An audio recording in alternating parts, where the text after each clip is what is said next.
I would say underestimating me is probably my biggest thing. I was a college president, and I went to the doctor, and he asked me what I did for a living. I said, "Oh, I'm a college president." He said, "You don't look like a college president." And that's been, I think, this obstacle that I've had to overcome time and time again is being underestimated, being discounted, people thinking I can't do. It doesn't matter if you think I can do it or not. I will prove to you that I can do it. Right. And so that's been a through line throughout my whole life, is having to prove myself time and time again. And I don't mind it. I'm up to the challenge. That's why I'm hyper competitive. I think I'm always ready to prove myself.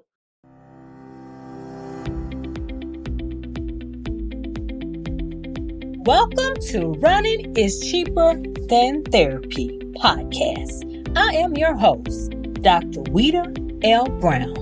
I inspire and promote movement. I explain how running adds to life from a mental wholeness aspect, how obstacles can be overcome to make it to your finish line. Welcome to Running is Cheaper Than Therapy, episode 99. Today I have a very special friend, Tom Scheer. Can't remember when I met him, but I remember my first impression of him. It was some Ironman race that I was spectating, and I see this big black male throwing up Omega sign with a kilt on. I'm like, who is this person? Tom. So I've known Tom since then, and we'll get into some of that in this interview.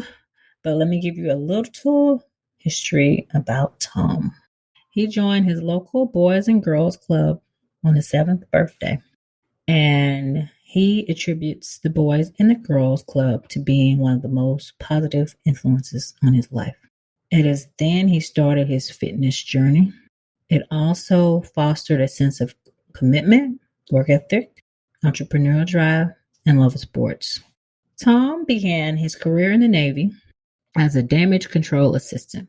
He joined the Naval Academy after high school. He served in active duty for a number of years. He then left and joined the corporate world, working for Kraft. He ventured out and owned several small businesses. He also is earning an MBA. He has been involved in a plethora of different sports: hockey, basketball, football, table tennis, swimming, boxing. Tom loves a challenge, and nothing is too hard and nothing is impossible.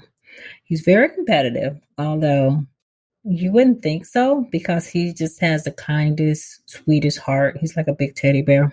He's had numerous awards, including the Navy Commendation Medal, Boys and Girls Clubs of Southeastern Michigan Alumni of the Year, Coast Guard Guiding Principal Award, President George H.W. Bush 437th Daily Point of Light. He's a proud father of 3 children. Please welcome Tom to the show. Well, thanks for joining me today. Happy to be here. Well, Tom, I've known you, I feel like forever, but Yep. Tell me where your fitness journey started.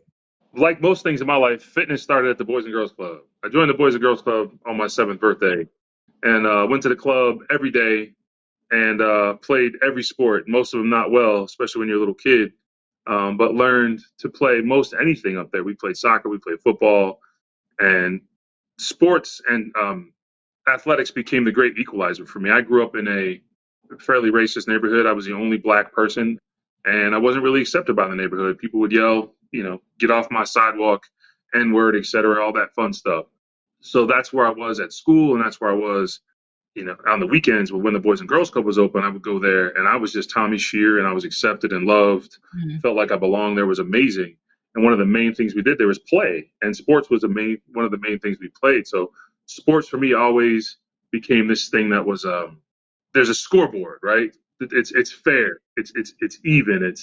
You have a fair chance. You work hard and you get results.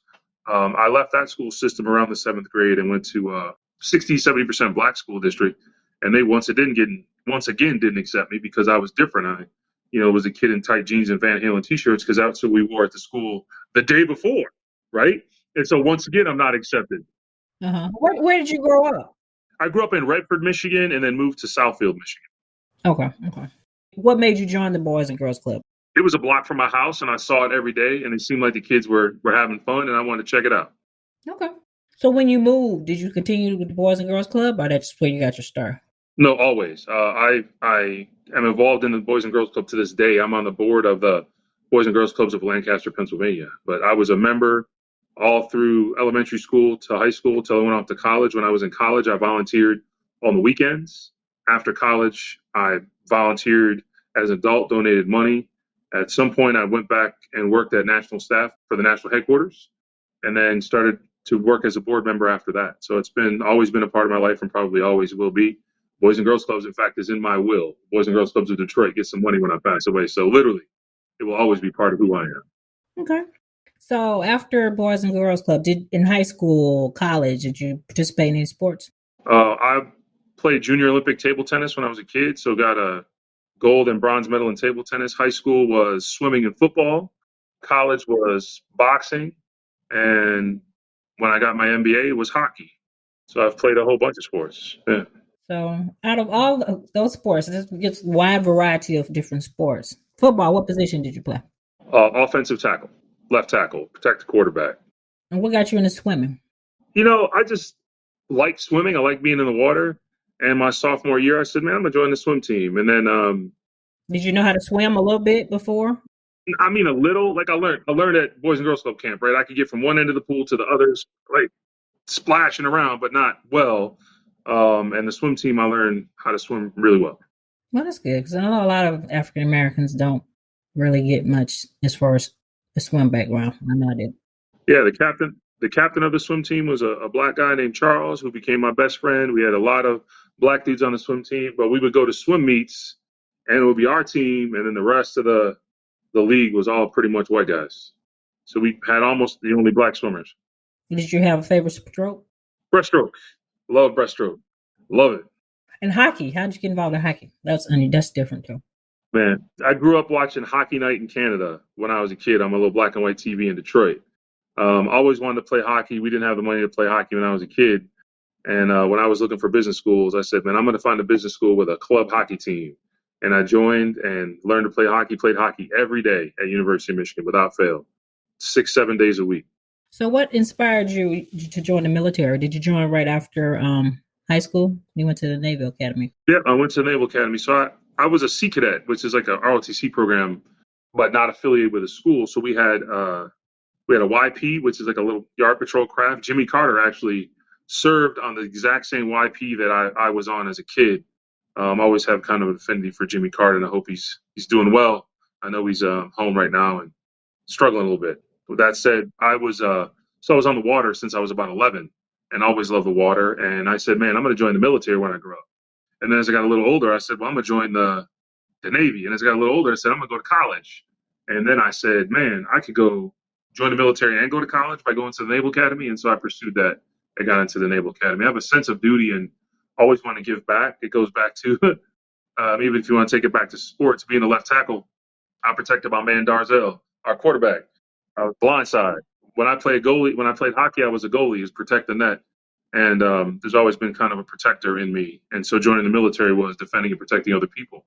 Even with the Boys and Girls Club and what I do now, I always describe myself as a defender of kids. I will always make sure the kids are okay. And giving back to Boys and Girls Clubs helps me continue that sheepdog mentality of protecting others that I have.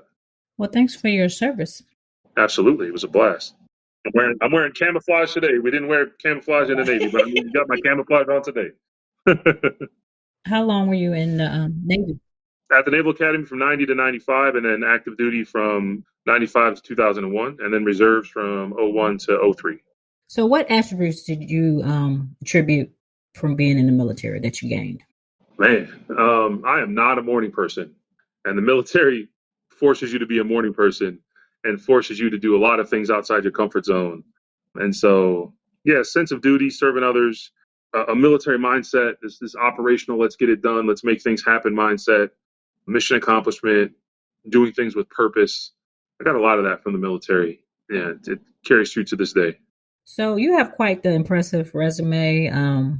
computer science degree from the Naval Academy, MBA, work for a lot of different companies, own a lot of different companies. How do you find time to do everything and then do your athletic endeavors as well? Maybe back to the military mindset. I'm clicking something over here.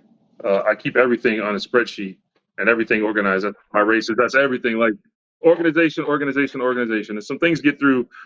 I try not to drop too many balls. And I don't drop very many, but I make sure that I have good general managers in place. Mike and Justin are awesome. They help me run my businesses. And generally just staying focused on the main thing. I can't tell you who was on the latest episode of the Real Housewives of whatever.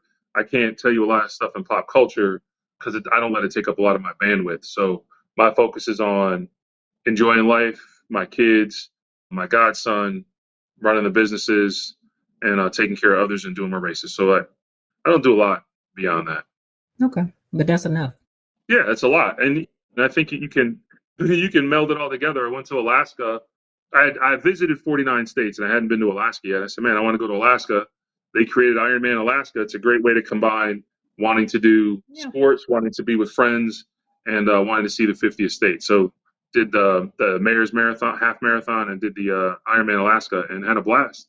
And with a bunch of friends there, and just had a good time. Ate some great Alaskan crab and all kinds of silly stuff, along with doing an athletic adventure. And also did payroll on the airplane on the way to Ironman Alaska. I remember having to buy the internet so that my people would get paid on time. So like that's just how it is. Well, it's good you were on a plane because sometimes the internet don't work on planes. No, janky. Look, I didn't even realize like when you fly to Alaska, right? You cross over Canada, and as soon as you hit the Canadian border, the internet goes out. So I was out of luck. I got almost done and then had to wait till we landed. But yeah, so it's stuff you don't even plan on. Yeah. Mm-hmm. So what drew you to multi-sports? Like what attracted you to multi-sport? It's a great question. I have always been a big dude, never been a small dude. And I owned a pizza place. Pizza might be my favorite food. It's pretty much up there. And you like all kinds of pizza or a particular type? Detroit style square pizza, 8-corner pizza. It's the best. Nice crunchy crust, spicy sauce. Yeah, that's the best. So I owned the pizza place and I got up to 350 pounds. I said, man, I need to get back in shape. Now, when I was a kid, around age 12, 13, something like that, I saw the Ironman on TV. I said, man, I'm going to do that one day. And so in 2005, I said, man, let me get back in shape. Let me do a triathlon. And I did. And to rewind just a little bit, I had a girlfriend at the time who always used to do the Peachtree Road Race. Okay. And she said, let's do the Peachtree. So I signed up for it and did it in 2005 with her. And that was the hardest thing I've ever done in my life. Now I was an All-American in this and this and this and this, and have since done 30 Ironman triathlons. But I still say to this day that 10K was the hardest thing I'd ever done. I hadn't trained. Yeah, was it just hilly or just, all that? Hadn't trained in decades. I was 350 pounds, and I just get out there and ran, and it hurt the whole time. And I was in horrible pain the following. Like I couldn't move, I couldn't pick my legs up. It was horrible. It was the hardest thing I've ever done. But I said, but I did it. I said, I'm going to keep doing it. And so I started dieting and eating a lot better. I slowly started dropping weight. And then I jumped in the pool January 1st and started swimming every day and signed up for the Revenge of the Red Hills Triathlon in Tallahassee. Okay. What distance is that? That's just a little sprint. It's my favorite sprint. And I go back and do it whenever I can. Stay in Tallahassee? Yes, ma'am, in Tallahassee. I signed up for a sprint and then did a bunch of races in between that one and the season ender, which was a half Ironman. And I said, man, if I get this half Ironman done, I'm going to sign up for a full Ironman. Which half was that one? The Miami Man, running through the zoo down in Miami. Okay. Again, probably my favorite half. Multi-race, they put on great events. I love them. And I go back and do that in Miami whenever I can. So when you started training, did you have a coach or you just pull out your spreadsheets? So how did you basically get from basically couch to that half Ironman? Man, I figured it the hell out. I've had one coach. I qualified for Ironman Kona in 2018 and hired a coach to get me from July to October through the race. And that's the only time I really used a coach. Great guy. So I just said, man, I'm just going to get in the pool every day and figure this out. And I was already a swimmer, so I could swim. But getting in every day, I started building and swimming up, and then I bought a mountain bike, and I started riding my mountain bike to the pool in Atlanta. And then I started running every night with my dog in the golf course that was by my house. So maybe my dog Yoshi, my main man, was my coach. Whenever we would run, if I stopped running, he would turn around and start barking at me Okay. if I slowed down because he was having so much fun. So maybe we could say Yoshi was my coach, but that's a true story.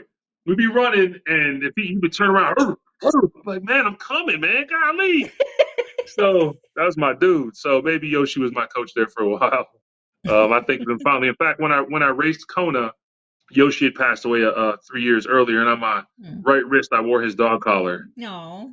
during the race, so that he was with me during the race as my man. So yeah, and then I also made a racing suit, and if you look at the racing suit, it's camouflage. But if you look real close, some of the camouflage dots are actually silhouettes of my dog Yoshi. So he was even on the racing uniform that I wore. Yeah, my dude, man. Love Yoshi. Your first half, what year was that? 2006. And you said after that, you said you were going to do a full. Yep. And what was your first full? My first full was Ironman, Wisconsin. So how was that? That was a hard one to be a first. That was hard. That was a good one. But I didn't know. I had nothing to gauge it on at the time, right? So okay. Yeah. I don't know. It's an Ironman. It's going to be hard, Yeah. right? So I ran. There was a guy named Frank Farrar who was a governor of one of the Dakotas, mayor of one of the Dakotas, 78-year-old some dude that did it. And I was running with him for a while. He was going, but the people all throughout the race made it enjoyable, but it was still very, very painful. I used to have really, really bad foot problems. I would lose the bottom of my foot at every race. Like, it's really bad. I lose the whole bottom of my foot just from my weight and the blisters and all this stuff. So it was hard for that reason. You run up that helix at Wisconsin. Like, why you have us run up a parking lot helix? It's ridiculous. Yeah. It's just stupid. We're riding. I'm a big dude, so you carry yourself up a hill on a bike, and then you go down. You think you get all this momentum and you're going to fly, except at the bottom of every hill in Wisconsin is a left turn and some hay bales. So you got to hit the brakes. Like, yeah. Of course, it's like, what are we doing? So that's all I knew. That was an Ironman. And so I did that. My second one was a couple months later in Florida. And it was perfectly flat and all that stuff. And that was actually my PR. So that was a good one. But it was really, really hot. So what made you go from Ironman, Wisconsin to a couple months later doing another one? So I didn't know. You weren't really supposed to do a lot of them close together. Like I had no coach. I had no guy. So I signed up for 4 of them in 10 months. So I did Wisconsin, Florida, Arizona in the spring, and then Lake Placid in July. So I actually did like 4 in about 10 months. Wow. And I've done even worse stuff to my body since then. But at the time I didn't know. I was like, I don't know, just sign up for all the races. And that's kind of always been my motto. Just let's sign up and let's do it, figure it out. So did the super hard Wisconsin, super hot Florida. Well, I thought it was super hot. And then I did Ironman Arizona, and it was like record heat, and we were melting out there. And I was like, man, I just want the next race to be cool. So I go to Ironman Lake Placid, and it rained for 17 hours straight. Wow. And it was cool, and we were freezing, and it was horrible. So, like, I don't ask for weather anymore. I've learned my lesson. I just show up. Don't pray to the rain gods. Don't nothing. Like I'm here in Vegas now, and you can see the sun, but out the window there's snow-capped mountains, and we're in Vegas. So I don't know. It's snowing and cold, and it was 40-something degrees for the 5K yesterday. And maybe the weather will be good, but I'll just take whatever comes tomorrow and the next day. It'll be fine. It'll be fine. Yeah. So, how many total Ironman races have you done? I think 30. I think the number's 30. Wow. Okay. You have a favorite? I really, really like Cozumel. I've done it many times.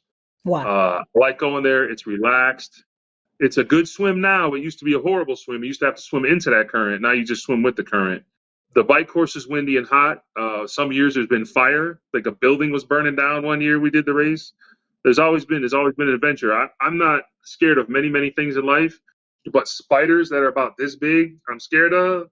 And one year at Cozumel, I'm running and I went to go pee off to the side and I'm running through the bushes and there's a spider like this and it scared me to death. So I even have killer spiders in Cozumel and I still love it. The people are really friendly. The food is good. The weather's nice. The water is crystal clear and beautiful. It's very relaxing. It's at the end of the year in November, so almost anywhere in the country you can be trained right for it.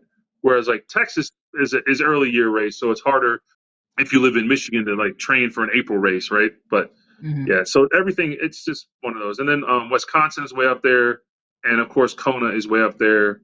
And the last one I'll mention is Coeur d'Alene. It's something about Coeur d'Alene. It's just peaceful, beautiful, Really? evergreen trees and fresh air. And yeah, I like. I have a soft spot for Coeur d'Alene as well. How many times have you done it? Coeur d'Alene, I think 3. So you didn't do it the year it was record breaking heat. Well, so yes, the first time I did it, it was record-breaking heat. And then the second time I did it, it broke the previous record. And then the third time I did it, it broke the previous record of the other 2. So I think it's just hell hot in Coeur d'Alene. I don't ever think it's actually cold on race day there. In fact, the one year, the third time I did it was so hot. I raced with a guy named George, who fraternity brother, who's also done a bunch of Ironmans, and me and him both tapped out on the bike. Like, man, it's too hot. We met back in a room, got something to eat, relaxed, and our friend Susley was out there, and she was a new friend to me at the time, but that was her first Ironman, and she didn't know better that it was too hot, so she persevered and made it through, and she's a trooper. So sometimes I think ignorance is bliss in some of these Ironmans. If you don't know, That's true. just keep going. You don't know that it's horribly record hot and you're about to die and it's the worst thing ever in the world. You just go, well, this must just be what it's like, and you keep going. Do you have a worse race?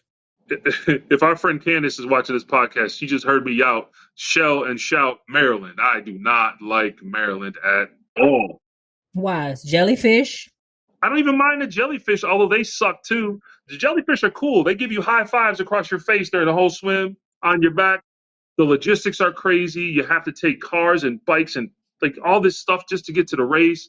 You got to walk miles after the race to get back to your bike. Like it's all this stuff that just does not really make it fun for me. Okay. So I avoid Maryland. I'm not a fan of Maryland. Shout out to the people who love it. It's just not for me. You've done it more than once though, right? I've done it twice. Yeah. So what made you come up with the goal, I'm going to do all the Ironman races in North America? Well, so when I made that goal, I think there was only 6 of them, right? So, because I've been doing the sport that long, right? It was like 6 races. I'm like, I'll do all 6. That'll be fun. Again, to go back to like my unofficial motto of let's do all the races, that just seemed like something cool to do all the ones in North America, including Kona. And that was my goal. And I said, I'm going to keep doing these until I go to Kona. Well, it took me 12 years to qualify for Kona. In those intervening 12 years, they've continued to add race after race after race. So I've done like New York, which is a one and done, Alaska, which is a one and done. And I've done a bunch of the ones that like I did Tahoe. You did Louisville, right? Yeah, I did Louisville. I was in transition for Ironman Tahoe when they canceled the race 30 minutes before we were supposed to start. What happened? The whole place was on fire. It was bad. Oh wow. It was bad. They probably should have canceled it. The air quality was horrible. It was not good. So I've done a bunch of canceled races and I keep trying to check them off. I was signed up for Los Cabos before they canceled it, like the year they canceled it, I was supposed to go. So, and then there's some that I've revisited many times, like Cozumel, that I absolutely love. But the reason I did the goal was like, hey, it's there. Let's try it. Let's do it. It seemed fun. And I had signed up for those 4 and they were all so very different. Mm-hmm. I said, let's go do them all and have a different experience at all of them. Why not? Like I've done a bunch of the inaugural races, like Inaugural Texas and a few others. I did the last Beach to Battleship. I did the last Vineman. Yeah. So I love the different experiences. I think that's my favorite part of racing is going and just doing a new venue and seeing something new. So tell me about your Kona experience. Was it all you thought it would be? Kona was everything I thought it would be and more. And I was in absolutely phenomenal shape. It was an absolutely phenomenal day. I flew out my friend Alexis. I flew out my parents. I flew out my kids. And then a bunch of other folks were out there as well. My friend Sarah came out. So I had friends and family there. I rented a bunch of houses. And I went a week early to really experience it. The one person that didn't get to go, my best friend passed away a month before Kona. He was actually supposed to go. He passed away 3 days before my birthday. And so he didn't make it to the race. And that was actually, I said that we had a black captain of the swim team a little earlier in the podcast. That was him that became my best friend for life. And so I put his name on the front of my bike. I set a goal of a swim time, and I wanted to have a good swim for him, and I beat my swim goal. I did, and I don't remember the numbers off the top of my head, but I did like 122 on the Ho'ola swim, which is like the practice swim the Saturday before. And I set a goal of hitting about 1:15, and I hit that goal for the race. But I didn't know because I didn't wear a watch on the swim. I just went and swam and wanted to stay in the moment. Alexis and my kids told me I hit my swim goal when I was riding by them on the bike. So that set a tone for me of just this wonderful day. I had just a wonderful swim. We had these waves, these rollers, and I was ready for those. There was turtles out there, which is good luck and a sign of protection in Hawaii. So we had the turtles out there protecting us. I had ridden every part of the bike course because I went out early. I'd ridden every part of the bike course. And so I rode, and I said, man, when I get to those flowers, I know that I'm almost to the top of Javi, and I know I'm doing good. And I'm riding, I'm focused, I'm doing my nutrition, I'm focused. And all of a sudden I saw these flowers. I said, oh my God, I'm already at the flowers. I was so happy. And that's how the whole day was. I actually stopped at the turnaround of Javi, and my friends met me out there. And I told them I was going to stay with him for a minute. And I did. I was talking to him. And I was like, I told Alexis and I told Sarah, I was like, I am scared. I'm having such a good day. Like, I'm scared that the tire's going to pop, something's going to break, something's going to go sideways. And like, I started to make myself nervous. And they were like, man, if you don't calm down and ride the rest of this race and have a good race, I'm like, you right. And my friends got my head right, which made me really happy. And I rode the second half of the bike course and flew back. I went hard and then got to the run. And man, it was a very hot day.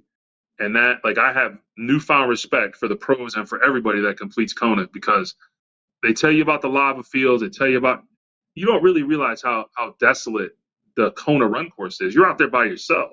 Because even the other runners, they're with you, but it ain't like the social run like Ironman Wisconsin, where you're running through the college town, the kids are throwing you beer. We're in Florida, where the people are hula dancing. No, you just out there by yourself, cooking. I actually went back to support Margot and Kim, two other great triathletes who qualified for Kona, and I purposely went out onto the desolate parts of the run so they would see a friendly face out there for the desolate parts of the run. And Kim, he was having a little bit of struggle in the lava fields, and I saw him there and ran with him, and he was so happy to see me. And then I went and I found Margot, and Margot had a really good, I mean, they both had really good days, but Margot was feeling it a little bit out on that run course. So I wanted to give back that energy that I needed when I was out there. So I did the run, and then the last part of the run to the finish line at Kona is magical. It's magical. It's a long straight, a few hundred yards long. You can see the finish line down there. You can hear it. And I finished in 15 hours, 50 minutes. So it wasn't that crowded at the time. So I kind of had the whole shoot to myself. I was talking to people, shaking hands, high-fiving. I had done a couple things strategically, too, to make my experience how I wanted it. So we signed Alexis up for the finish line catcher, right? So not only was she there to catch me, which I don't even know that you can pay for that privilege, she also put my lei on me. You get a very specific lei from Kona. And she put my lei on me and then walked me back to the back. And in the back, there's a place where you get signed in. Like this, they highlight you and sign you in as an official finisher of Kona. My mother signed me in as an official finisher. How cool is that? Yeah. And then my son came and he volunteered at the finish line too. And my son got to escort me to the finisher photo, got to put my medal on me. So my mom signed me in, my son medaled me, and Alexis gave me my lei. So I don't know how you beat that. You have your friends and family and the people that you had your whole crew at the end, yeah. Oh man, it's hard to beat. And so, and then because I'm extra, I created a World Heavyweight Championship belt and wore the World Heavyweight Championship belt around for the next couple of days too, which which made me really happy. Some of the pros borrowed the belt to take photos, and other people took photos with the belt. And because I like spreading joy and silliness and happiness everywhere, like at the finisher banquet, people were like, "What is this belt? What is happening?" And so I take it to races sometimes, and like I took it out to Kona and took pictures. Yeah, let Margot take pictures with it. Then I met Kim in Texas and had him take pictures with it. And I don't know, it's kind of a silly, I wouldn't even call it a tradition, but a silly thing, I guess, right now. And I would love to, for all of my folks that go out and finish, I'd love them to be able to take a picture with the World Heavyweight Championship belt to let them know that they are champions of the world for that one day, because Kona's special, man. And just, yeah, it's really, really good. Kona took me 4,600 and something days to qualify for Kona. I counted all them days. And it took me a long time to get there. And it was well worth it. And it took more than a couple dollars, because if you do 15, 20, 25 Ironmans, that adds up in cost. Yeah, that was a lot. Yeah. And just getting the Kona is costly. Oh, just the plane ticket alone, Yeah, the hotels alone. It's no joke. It's worth it though. I think life is meant to be experienced, and I think it's hard to put a price tag on experiences. I agree. But I guess $22,600 something dollars is my price tag for Kona. So it's I guess it can be. I don't, Well, you can roll like that, Tom. nah, You man. can roll like that. Hmm. I tell everybody my secret is I paid $2,000 or so a month in child support for many many years, and once the child support stopped, I just shoot all that money to triathlon. Okay. It's just triathlon or other stuff. Do you travel just to race, or you do other stuff too? I do other stuff too, but I like to golf, and so I've taken some really nice golf trips. There's a couple really nice golf courses out here in Las Vegas. One is the Wynn Golf Course. They're a little bit expensive. Shadow Creek is another one. And last time I was out here, I played Shadow Creek and the Wynn. So I spent a little money on golf too. But yeah. And then I donate a lot of money to Boys and Girls Club. So that's Okay. That's those are your hearts, your things. yes, ma'am. Where did the racing in the Celt, where did that come from? My grandmother is Scottish. She was full-blooded Scottish. She was president of the Daughters of Scotia, like this little Scottish clique that the ladies have here in the United States. And my great grandmother's from Scottish and had a house in Scotland. I wore my kilt to Ironman Coeur d'Alene in honor of my grandmother. I love my grandmother very much, and so I wanted to wear it. Now, growing up, we always to go to the Highland Games, which is a Scottish athletic event, and all the guys would wear kilts, and I became enamored with them wearing kilts and came to really respect it. They would do things like this thing called a caber toss, where you take a tree and throw it up in the air and flip it as many times as you can. They would do a thing called the farmer's walk, where you grab these two heavy weights and walk just as far as you can. And so for me, the kilt always kind of represented endurance and pride and working hard. It seemed like a perfect fit for an Ironman. It's a rocket kilt for an Ironman. Ironically, the first Ironman I wore a kilt to in Coeur d'Alene, another guy had the exact same kilt on Really? at the race too. It's a Loch Ness tartan, which is kind of fun. And they had a bagpipe group out there.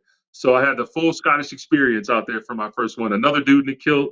It's the only other time I've seen anybody race in a kilt, ironically, in all the years I've been racing in a kilt as far as Ironman goes. There's a guy named Debo that he races running races in a kilt. So shout out to him. Okay. The other big black dude in the kilt that I know about there. But yeah, that's where the kilt comes from. It's a Scottish heritage, Scottish pride. I got to take my mother to Scotland for New Year's Eve this year and take her to our grandmother's home. And we took pictures in front of it. And man, we both just felt at home and felt really at peace. And I could see where my family's love of water comes from. And I think it's genetic. I think we just love water. Okay. That's nice to honor your grandmother. That's what lovely. Yeah. So last year when you turned 50, you had a seemingly insurmountable task, I thought, of 50 races. So what made you come up with that? So I started signing up for races like I always do. I sign up a year ahead of time for a lot of races. I had signed up for like 15 races or something. And I was like, man, what am I doing for my 50th birthday? And I was like, man, let me look for a race for my 50th birthday. I could not find a race on my 50th birthday. I said, well, maybe I'll just do 50 races instead. And I just started signing up for everything. I signed up for a million zillion different races and ended up doing 55 total races for the year from, was it 3 Ironmans, maybe more, maybe 4 Ironmans, a bunch of Ironmans, a bunch of triathlons, a bunch of marathons, a bunch of different distances. I raced like, just racing, I did like 1,300 and something miles for the year and really had a blast with it swimming for the year. So it was great. Yeah. So out of that, it was 50 races. Does one stick out above the others, or were they all just special? Oh man, there were some really hard ones. Ironman Waco. You know, I talked about the experience like not loving Maryland because of the hotels and everything, and the logistics are a pain in the butt. Ironman Waco, my hotel was about 100 yards from the finish line. I never had an experience like that. I was like, this is going to be the best day ever. And then we got out there, and we all were in a Hurt Locker all day. But I actually went live from Ironman Waco during the run when I decided to drop out. And the support and the love of everybody in my moment, which is probably one of my harder races of the year, is one of my favorite memories of all the messages. And then I got to see Candace and Kendrick finish the race, and they did well. And so celebrate for them and all that. So that was probably one of the more interesting ones. There was a lot of good races throughout the year. Going to Alaska to do the Mayor's half marathon was a highlight. the team takedown was there, so there was this got to be the most black people that have ever been in Alaska at once. Was when Team Takedown was at that race. Like it was something to see, and so that experience was really cool. I got to meet a bunch of people I hadn't met in person, but knew through the social media community. That was a really really good one. I raced for Team Rev 3, so doing all the Rev 3 races was great. I'm a huge. I'll give you a silly one. I'm a huge Batman fan, and so I signed up for the Batman race at Six Flags. So I got the race wearing a Batman T-shirt, and I'm a big kid, so for me that was a really really silly fun memory. And then I also did the Chicago Triple, which is a triathlon I've done a few times. There are 4 triathlons in 3 days, whatever the heck it is, and I always like doing the triple. Got to see a bunch of people there. Did my first international marathon, so I did the Paris Marathon, so that was another highlight. Got to see the Eiffel Tower for the first time. Did Revenge of the Red Hills, which was the very first triathlon I did ever. I did it again that year, and I'd always wanted to do the Great Floridian because that's like this Ironman or the full distance race that's been going on forever.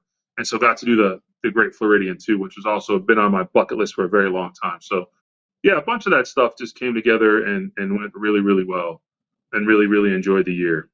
I think the secret to doing 50 races in a year is doing things like the Goofy, where you do a 5K, then a 10K, then a half, then a full 4 days in a row. So you travel once, get 4 races in, you're sore as heck, but it's worth it. So I did a lot of back-to-back races, 2 or 3 races in a weekend. I think that's the only way I could have possibly survived doing all that. Just like this weekend, I did a 5K yesterday. I'm going to do a half marathon today. It's stuff like that that really helped, and it made the trips worth it. Yeah. And the triple challenge probably helped too, huh? Yeah, that helped too. Yeah. So when you turn 60, you gonna try it again? Ma'am, I'm gonna do 65 Ks, maybe. I ain't doing no Ironmans, no marathons. Look, man, that's a one-time only thing. I actually inspired a guy named Steve. He's doing 59 races for his 59th birthday because I did 50 for 50. So okay, God bless him. Maybe I'll do 59 for 50. Maybe I'll do 60 for 60 just to beat him. I don't know. I'm hyper competitive, so who knows? Yeah. So what's on your bucket list?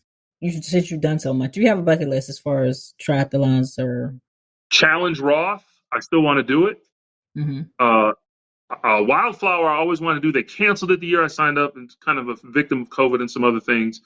So what's Wildflower? It's a race in California they used to have, infamous because the aid stations were manned by local college students, mm-hmm. and the local college students maybe didn't wear much. So there was the topless aid station. There was all kinds of silly stuff like that. Yeah. So it's a triathlon festival. So it's a silly festival, and I hope they bring that back. That would be good. But Challenge Roth is a big one, and I qualified for Kona once, and I want to go to Kona again. And so I'm on a quest right now to go to Kona again. I'm going to race Ironman Arizona under the Executive Challenge Program. And if I do everything that I want to do for Ironman Arizona, then I'll qualify for Kona and go a second time in 2024. So that's another big part of the bucket list. There's also a marathon in Antarctica. I heard about it. Oh yeah. Might as well do that too. I've done Escape from Alcatraz. I've done a bunch of the other stuff. But that's running in Antarctica seems awesome. Challenge Roth seems awesome, and going to Kona twice seems like, why not? Let's do that. Okay. So what keeps you motivated to keep training and racing these races? Like, does it ever get old? Like, I'm tired of this. Let me try something now. Yeah, absolutely. So I did Ironman New York in 2012, and it was a really hard race. I said, man, I need a break. I didn't sign up for anything. I would say 2013 and 2014, I didn't really sign up for much of anything. I might have done a little local race or something. I just needed time off because it wasn't interesting to me anymore. I was burnt out from it. But like you say, running is better than therapy, right? And I remembered, I got back to, man, that was all this athleticism is my therapy. It's my joy, and I have to get back to it. And so I did the Best Damn Race. It's called in Orlando.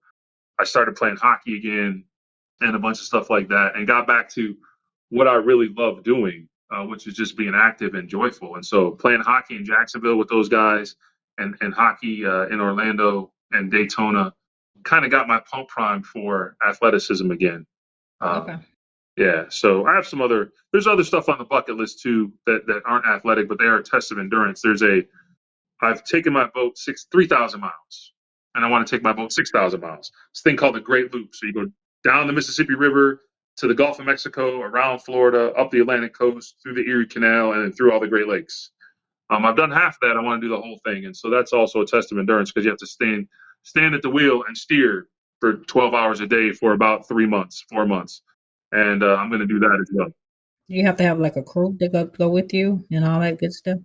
The 3,000 miles I basically did by myself, but I had a lot of company on the boat. So my friend Tasha came with her two sons, and her two sons, the first couple of days, were always on their phones. And the next couple of days, were kind of looking at the water.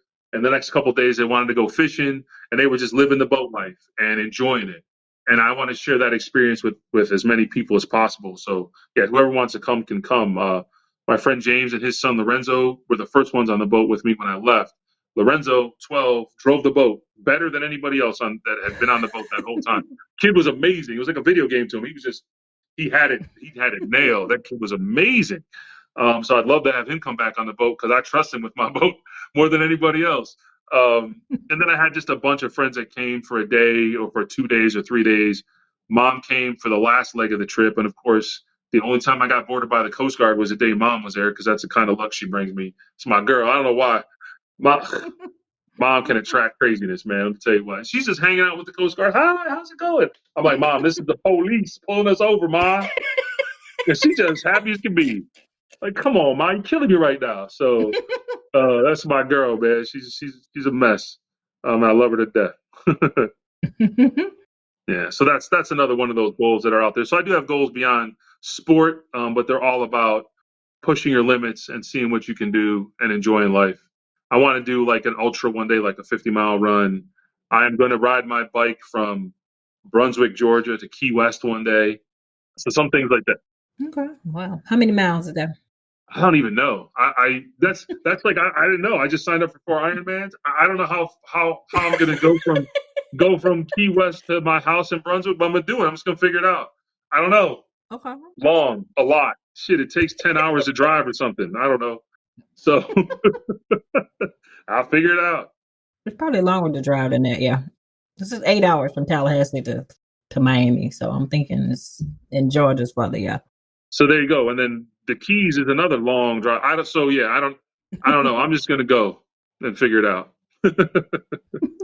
Part of my podcast is to feature guests who've overcome obstacles to make it to their finish line. Can you tell me about an obstacle that you've had to overcome, whether it be life, endurance racing, or whatever that you had to overcome?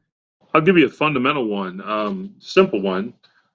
These are your feet, right? When you're born like this, your feet are like this, whatever. My feet were like this and like this. So I don't have any baby shoes. I had casts on my feet for the first several years of my life.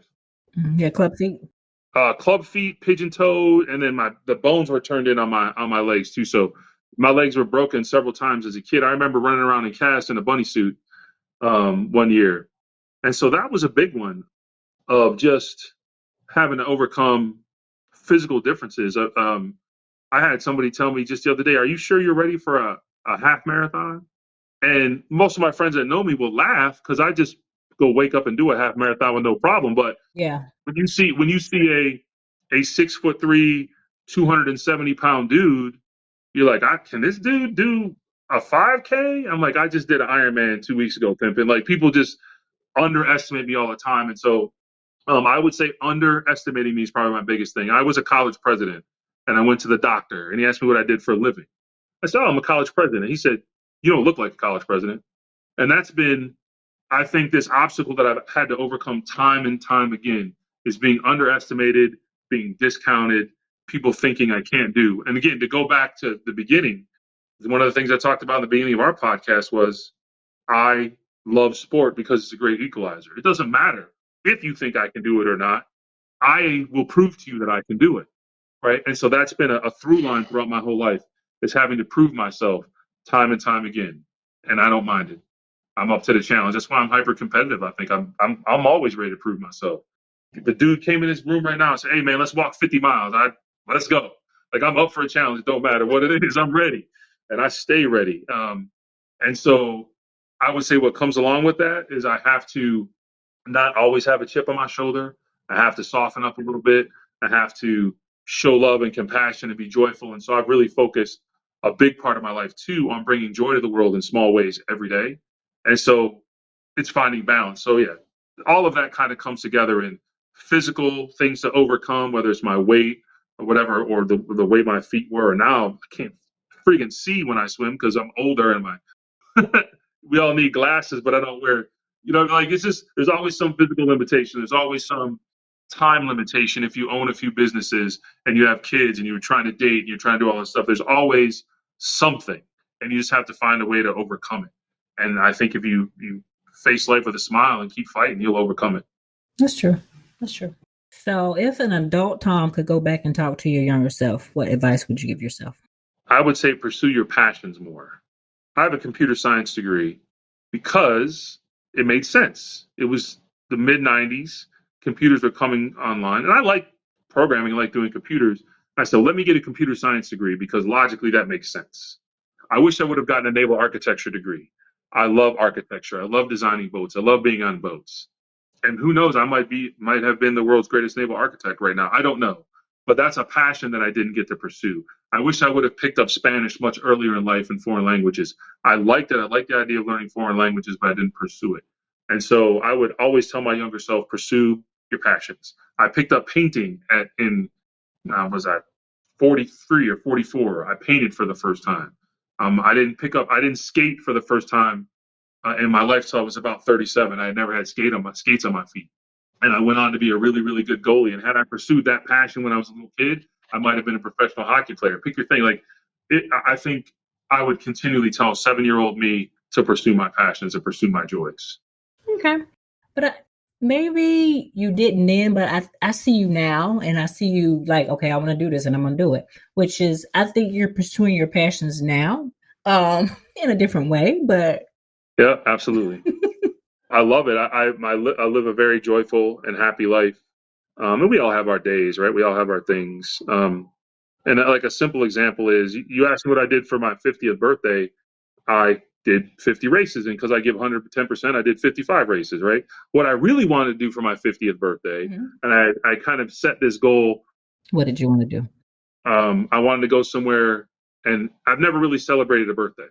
Really? Never? Not really. As much as you travel and never ever? Yeah, I've never celebrated a birthday. I went to Chuck E. Cheese for my 30th birthday with my kids because I asked my kids, what should I do for my birthday? Like, Chuck E. Cheese, that's what you do for your birthday. Go check.